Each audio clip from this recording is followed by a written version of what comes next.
Notre frère Gratien, et nous profitons du moment et de l'occasion pour vous saluer dans les noms merveilleux de Jésus-Christ. Cet après-midi, nous sommes richement dans la joie de bénir notre Seigneur Dieu, parce que lui, il est le Père qui répond à toutes nos préoccupations. Jésus-Christ est l'axe principal dans la vie de tout homme. L'homme qui a Jésus, c'est un homme, un prince sur cette terre. Mais l'homme qui est privé de Jésus, la Bible l'appelle un homme animal. Et un homme animal, quelqu'un croirait qu'on est en train de l'insulter. C'est en réalité la définition de ce qu'il est. Alléluia. Tout homme sur la terre a une définition. Chaque chose sur la terre a une définition. Si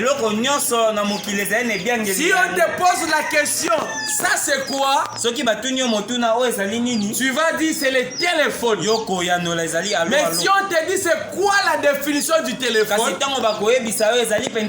tu vas dire que c'est un instrument qui est fait pour appeler et pour recevoir les appels. Tu peux même aller au-delà de ça. Dire que le téléphone aujourd'hui est devenu un bureau de gens. Alléluia. Si tu veux encore monter plus haut, tu peux dire que le téléphone est une adresse. Tu peux manquer de domicile. Tu peux manquer un lieu pour dormir. On peut te chercher, on ne te voit pas. Mais par ton téléphone, on sait te repérer. Alléluia. Si dans le monde ici, nous avons des choses qui sont définies. Si dans ce monde, nous avons des choses qui ont des définitions, l'homme est aussi dans ce monde. Alléluia. Ainsi, l'homme ne peut pas manquer de définitions. C'est ainsi que nous avons des types de personnes. Alléluia. Nous avons un homme qu'on appelle un homme animal. Celui-là n'est pas différent d'un cochon. Celui-là n'est pas différent d'un animal sauvage. Celui-là n'est pas différent d'un cheval. Parce qu'on peut venir monter sur lui. Comme nous entendons à gauche à droite, que dans le monde les hommes deviennent des chevaux. Oh non, moi la nuit je n'ai pas dormi. Parce que les gens du monde maléfique t'ont utilisé comme un véhicule. Alléluia. Et quelqu'un qui a l'esprit de Dieu ne peut pas être l'habitation de quelqu'un d'autre sauf de Dieu. C'est le Dieu est habilité d'habiter dans le corps des hommes. Les hommes qui font exception de ne pas avoir Dieu en eux sont ceux qui sont appelés des hommes animaux, un animal. Bien-aimés frères et sœurs, avant de poursuivre ou de visiter la pensée de ce soir pour notre Dieu, nous allons d'abord remercier notre Seigneur Jésus-Christ. Parce que comme le frère Benjamin le disait ici, je sais que beaucoup de croyants ici sont assis, ont des témoignages qui peuvent dire qu'à Rouge-Gorge Tabernacle, nous avons un Dieu qui écoute, mais pas seulement écouter, il répond. C'est pourquoi le pasteur du ciel que je suis, j'ai un témoignage à donner et puis je vais passer. Vous allez vous souvenir qu'au début de cette année, vers le 2, le 3, le 4, j'avais soumis une requête de prière dans cette église, soit à l'église ou individuellement, pour dire qu'il était inconcevable qu'un responsable d'église comme moi soit surchargé par l'esprit, un plan maléfique monté par les diables. Je m'étais résisté à cela et vous avez résisté à cela par la prière et Dieu a répondu. Ça veut dire que là où je travaille, on m'avait occupé en me demandant de travailler dimanche. Et on m'a donné un autre jour qui ne coïncidait pas avec ce que moi je voulais. Je me suis souvenu dans la Bible d'un homme Ézéchias. Celui-là un jour avait parlé au Seigneur. Et Dieu qui avait déjà parlé par un prophète, il a envoyé le même prophète pour changer d'avis. Alléluia. Et le même Dieu est ce soir le Dieu de rouge-gorge. Bien-aimés frères, on m'avait dit d'aller travailler tous les dimanches. Et on m'avait surchargé chaque samedi sur l'hôpital pour quitter le soir du dimanche. J'ai dit impossible. Les chrétiens ont prié et je suis dans la joie de témoigner ce Dieu ce soir pour dire que ce programme a été modifié. Donc à partir du mois prochain, dimanche, ce n'est pas mon problème d'être là-bas. Samedi soir, ils doivent m'oublier. Et ils se sont raccommodés à la pensée qui était dans le Fils de l'homme en moi. Alléluia. Les chrétiens doivent avoir la capacité de créer. La gerbe agitée de ce temps du soir a créé, a appelé les écureuils à l'existence. La mère opossum a reconnu qu'il y avait Dieu sur la terre. Et nous sommes là aussi des créateurs. Tu peux créer ce que tu veux. Ce soir, si tu ne doutes pas, si tu as la foi, si tu vas voir un véhicule, tu vas l'avoir. Si tu vas voir un avion, tu l'auras. Alléluia. Tout ce que tu désires est à la portée de tes mains. Mais Branham me dit, il faut chercher un tabouret. Alléluia. Pour monter dessus. Parce que la chose que tu cherches est juste au-dessus de toi. Il faut monter sur les tabourets afin d'allonger cette main-là et récupérer ça. Alléluia.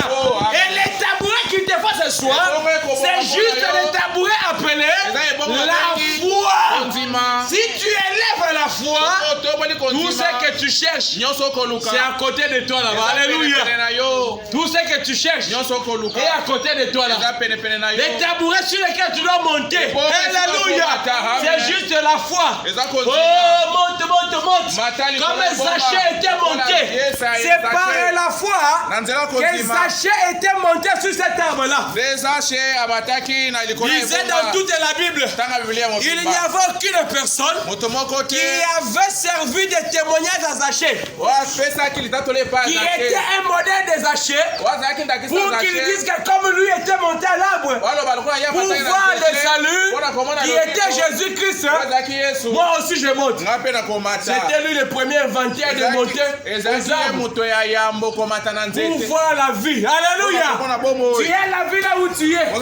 Monte sur l'arbre. Et l'arbre c'est la foi. Alléluia. La foi brise les obstacles. La foi brise tout ce que l'homme peut voir. Oh la foi. Moi je pense à mon père Abraham qui espérait contre toute espérance. Dans la vie, pour avoir la pensée d'avoir quelque chose, il faut se dire que ça existe, je vais avoir ça. Mais Abraham croyait là où il n'y avait rien. Alléluia. C'est ça la foi que nous devons avoir. Et mon Dieu a répondu. Je le loue pour cela. Que son nom soit loué. Je voyais frère Benjamin être triste. Il dit, pasteur, j'ai vu un combat qui venait pour te surcharger. J'ai prié. Mais ce matin, quand je vois tu viens, tu dis ça, Dieu m'avait montré. Le Dieu qui t'avait montré, il y avait une voix du ciel. Alléluia. Parce qu'il est dit que tout ce qui est dévoilé est condamné. Alléluia.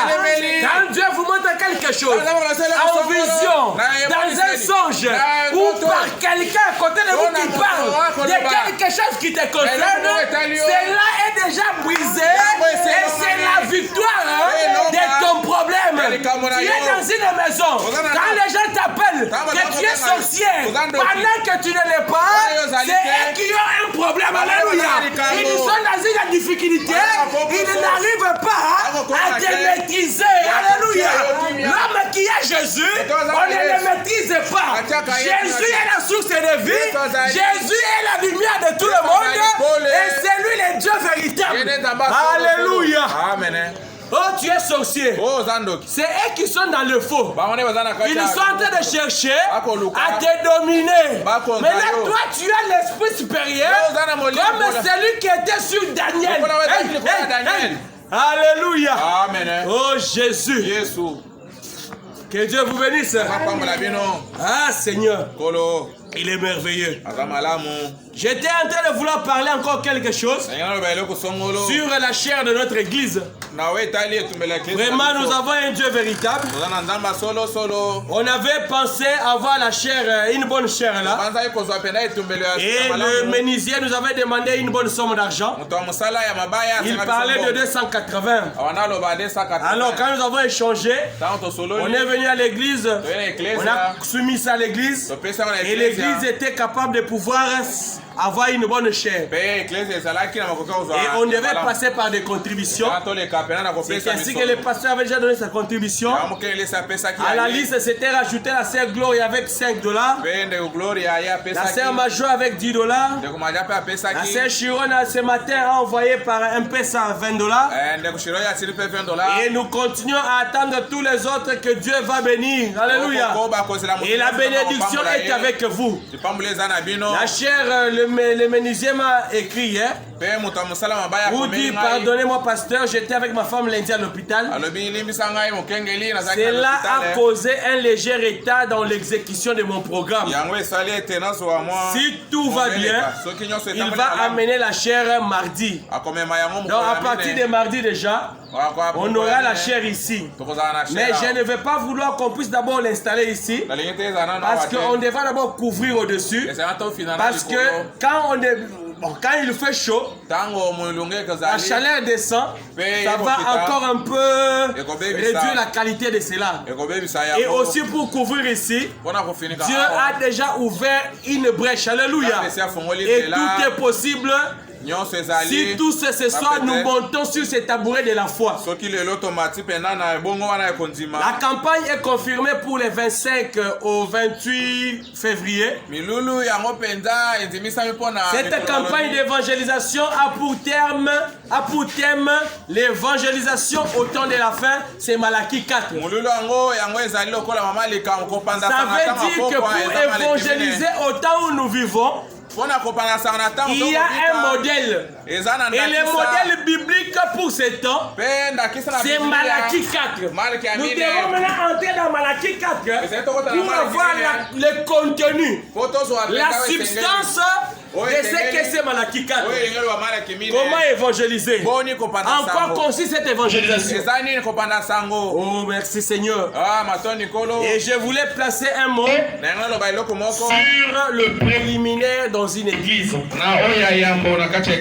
Ça veut dire que quand nous venons à l'église comme ça, avant que nous puissions chanter, avant que nous puissions prier, avant que la prédication arrive, il y a ce que le prophète qualifie de préliminaire. Dans le préliminaire, nous avons la méditation. Exactement. Quand nous venons à l'église, vous êtes assis comme ça, vous êtes assis comme ça. Il ne faut pas commencer à regarder devant, regarder derrière, regarder ce qui se passe. C'est un moment où vous êtes assis dans la présence de Dieu. Vous ouvrez votre Bible, vous lisez, vous avez une brochure, vous lisez, vous regardez Dieu comment il est, comment il vous a gardé depuis que vous étiez né, comment vous étiez sur le chemin protégé, le culte de ce jour-là que Dieu le garde, que Dieu l'accompagne, et c'est ça que vous êtes appelé à faire. Parce que vous devez vous débarrasser de l'esprit du travail. L'esprit du dollar. L'esprit de aujourd'hui, l'esprit de choc. Oh, ça veut dire parce que dans la vie ici, chaque jour correspond à un nom. Maintenant, les chailleurs, les vendeurs là-bas, ils appellent jeudi choc. Donc, si je n'ai pas lundi quelque chose, mardi je n'ai pas eu, mercredi je n'ai pas eu, mais jeudi choc. Alors, tous ces esprits-là, quand nous venons à l'église, nous devons nous débarrasser de ça. Devant un chrétien, il n'y a pas de jeudi choc. Alléluia. Un chrétien sait que j'ai vu selon la grâce du Seigneur. Quand il m'a donné, c'est pour moi. Alléluia. Quand il ne m'a pas donné, il demeure Dieu. Il est la seule personne qui, même quand mon papa meurt, j'ai dit gloire au Seigneur. Merci Seigneur. Alléluia. Avez-vous déjà vu ça? C'est voilà un Dieu que nous avons. Un Dieu qui n'a pas été voté. Pour qu'il soit Dieu, il n'y a pas eu de vote. Quand même je viens là-bas, les véhicules me tamponnent.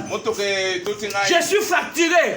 J'ai dit merci Seigneur. Alléluia. Eh, quel est ce don de personnage? Je n'ai pas à manger. J'ai dit merci Seigneur pour ta volonté. Ah, Seigneur Jésus. Quel est ce Dieu merveilleux? Quel est cet homme qui peut me convaincre? Maintenant, toi, tu es qui pour me convaincre de pouvoir faire le mal? Les péchés, qui tu es? Tu vas me donner quoi? Parce que les jours où je vais te décevoir, tu vas m'abandonner. Alléluia. On les a vu tous ici. À cause de l'union sacrée, ils ont abandonné le Kabila Génésie. Oh. À cause de l'union sacrée. Mais mon Jésus, dans les problèmes, dans la difficulté, au deuil, au cimetière, on enterre mon papa. Gloire à Dieu. À acclamer le Seigneur. Alléluia. Un Dieu sans vote. Dans toutes les circonstances, il demeure Dieu. Il n'y a pas une circonstance qui va faire qu'un homme momentanément il n'est plus Dieu. Il est Dieu. Dans mon sommeil, Dieu. Sur mon lit, Dieu. Au travail, Dieu. Dans les difficultés, Dieu. Pourquoi dans les difficultés? Parce que le malheur atteint souvent les justes. Mais l'Éternel, alléluia, l'en délivre toujours. Tout ce que tu vois là, le combat qui est devant toi, c'est des grimaces de l'ennemi. Alléluia. N'ayez pas peur de cela. Alors c'est pourquoi je disais, les préliminaires, nous entrons à l'église, nous méditons. Il ne faut pas être là comme si tu es là, tu n'es pas là. Non, on est en train de méditer. Et quand tu es en train de méditer, quand quelqu'un arrive ici, il sent que l'électricité est en train de vous sentez la présence de Dieu. Pourquoi? Parce que vous êtes prêts. C'est vous qui attirez Dieu du ciel sur la terre. Alléluia. C'est vous qui êtes les télévisions de Dieu. C'est dans vos vies qu'on doit voir Dieu. Alléluia. C'est ça la vérité. Comment ça va se faire? Dans la méditation. Maintenant, quand le modérateur, le président de culte se tient ici, au début, quand il est en train de chanter, chantons avec lui. C'est comme aujourd'hui quand Frère Benjamin chantait. Donc lui, il chante ici. Vous aussi chantez. Ne regardez pas comme si devant la télévision. En train de regarder. Non. Il est en train de créer l'atmosphère. Alléluia. Parce qu'il y a des jours où on vient ici. On se tient là. Je sens que Dieu n'est pas là. Je vous dirais, fermons nos Bibles. Aujourd'hui, parce que nous venons ici pour rencontrer Dieu. Alléluia. Mais lui il n'est pas là. On va faire quoi? Est-ce que vous venez pour m'écouter? Loin de là. Si moi je vous parle, je vous donnerai la mort. Lui seul donne la vie. Pour qu'il donne la vie, alléluia. Alléluia. La piscine de Bethesda doit être bougée. Alléluia. Il faut que la piscine bouge. Pour que l'on puisse entrer dans la piscine.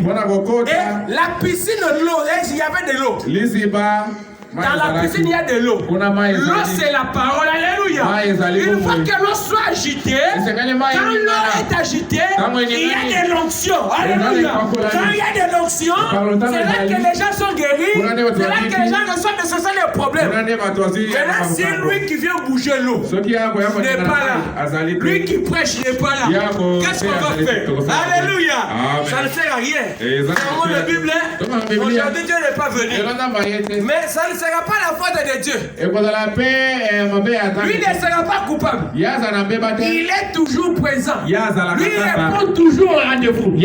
C'est que c'est vous qui ne l'avez pas attiré. Alléluia.